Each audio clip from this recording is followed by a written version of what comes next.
All right, thanks Stacy. That looks so good.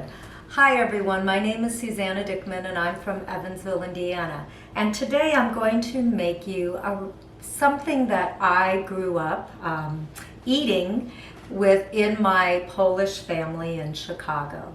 And what I'm making in Polish is actually called Golabki.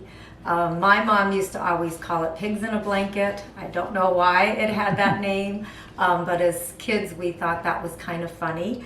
Of course, her version wasn't plant-based, so I have been making this version and I love it and my family loves it.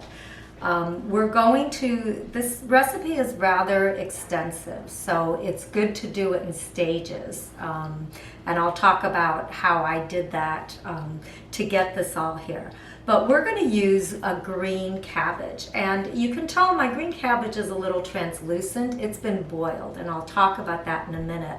But you can use a regular green cabbage, or you could use a Savoy cabbage. And if you'll notice, the Savoy cabbage is a little bit deeper green, and the leaves aren't quite as thick.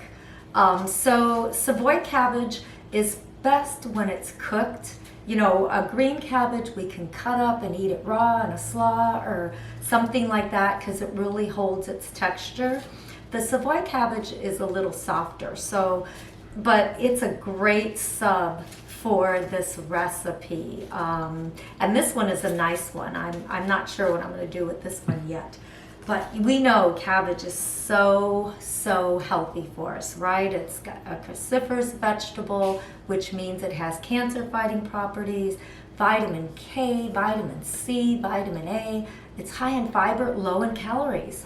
You know, people are always looking to cabbage when they need a vegetable that's inexpensive. You know, I mean, St. Patrick's Day is coming, cabbage, I think I paid 79 cents a pound for this one. It's going to end up being 29 cents a pound. So, you know, it really is an inexpensive and versatile vegetable that's so good for you. So let's get to our recipe. And the first thing that I did, as I said, was I took my whole cabbage and I just kind of made a square around the core. And I put a pot of salted water on to boil. Once it was boiling, I put the whole cabbage inside and just stood there and kind of watched and started, you know, picking at it to see. And when I was able to peel, you can see I peeled off the leaves very easily. So that's when it's done. You don't want to leave it. I think mine was in there for maybe 5 minutes total. So depending on how big your cabbage is, you know, you're just going to watch it and then just start peeling the leaves, set them aside. You want them to cool because we're going to wrap them with our stuffing. The next thing I did, and I don't know if you'll see everything in here, but originally, as I said, my mom would use, my mom would use either hamburger or pork and rice. Originally, I read and learned just recently that in Poland, they would use buckwheat and potatoes, which I think is great. So it was almost, you know, a vegan dish before. I decided to use buckwheat, so I have some buckwheat in here, and this is what you can cook ahead of time. I cooked my buckwheat yesterday.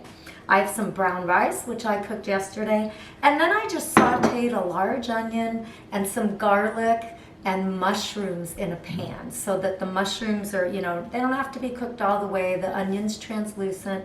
And that's what's in here with a little bit of salt and pepper. So real easy, you know, a real easy mixture. You can change this. Millet would be a good addition. I used white mushrooms, but you can use other mushrooms, you know. Just be creative with what you want to add. You might add some vegetables, some carrots, celery, you know, just, it's up to you what you want to add. So this is done. Now, this is some of my cabbage, the littler leaves that were on the inside. And what I'm going to do is just kind of slice this because this is going to go at the bottom of my dish. We're going to bake our Golabki.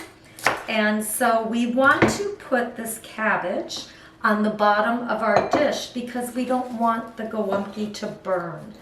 It doesn't matter how much you want to put, you know, we're going to eat this cabbage too. So it's up to you. I think, you know, I just want to make sure I have a good layer there so that the Golabki that I put together will actually lay on this. Now I'm going to start rolling.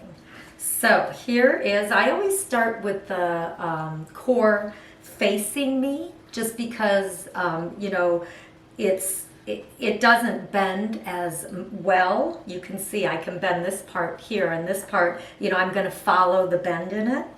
But now I'm going to take, I'm starting with 1/3 of a cup, and this is a pretty big leaf.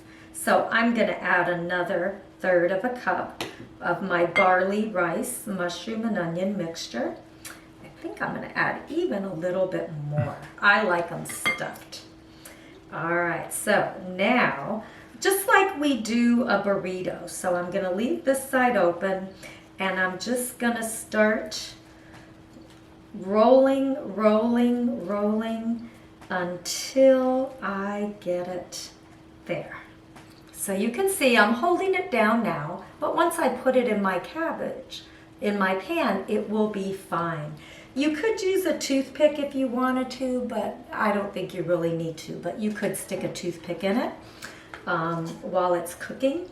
Now this is probably my biggest leaf, so I'm gonna see how much. Now I've got 1/3 of a cup. Whoops, I'm gonna have to make, I have more mixture. I had about 15 leaves from my cabbage, but I'm just making 3 to show you.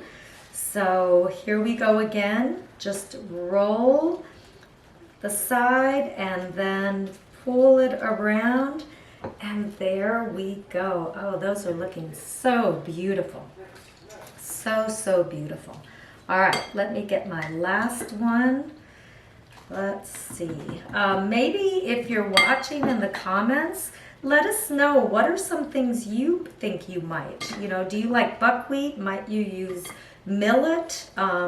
Even if you are into textured vegetable soy protein or some of the meat crumbles, you know, you might do that too.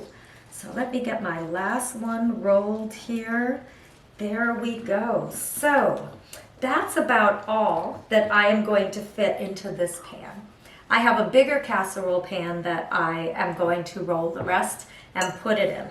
So now we've got that part done. In the recipe, when you're making 10 or 12 of these in a big casserole dish, it tells you to add about 1 cup of vegetable broth. Well, since I only have a few, I'm going to add well, let me see. I want it to be covered. You know, I'm going to add the whole thing. You want them to be covered about 1/3 of the way, or you want to put 1/3 of the amount of water. So if you can see the water there, I think that will work out good. Then I'm going to put my tomato sauce, and I have the recipe for that too. I make a lot of different tomato sauces. Some people actually use tomato soup if they have a great vegan recipe. I think my mom sometimes, to make this an easier process, would use canned tomato soup. This tomato sauce that I made just has cashews and tomatoes and salt and pepper, and I soaked my cashews for a couple hours and processed them. And I do make some without cashews, just, you know, plain, because I have a son with tree nut allergies. But, you know, whatever your favorite tomato sauce is what you can choose. So there's lots of freedom with this recipe to make it your own. So there we go. Next, I'm gonna put the lid on, and that's it. So this is gonna go in my oven at 350 for about 45 minutes. You're gonna see it bubbling and oh my goodness, they are just gonna be so good. So here are some that I made earlier today because I wanted you to see the finished product. I don't know how well you can see, but they did turn a little bit more brown, and you can even see inside. You can see the mixture inside, the stuffing. And I like to add extra tomato sauce because I like tomatoes. I like tomato sauce. And this is another vegan sour cream that I added to the mix because you might want to dollop some on top if you want, and it's just so good. So please make some golabki, stuffed cabbage, and let me know how you like it, and let me know what else you want to order. All right, next is Melissa. And Melissa, I can't wait to see what you are going to make. Thank you, everyone, for spending time with us today. Bye.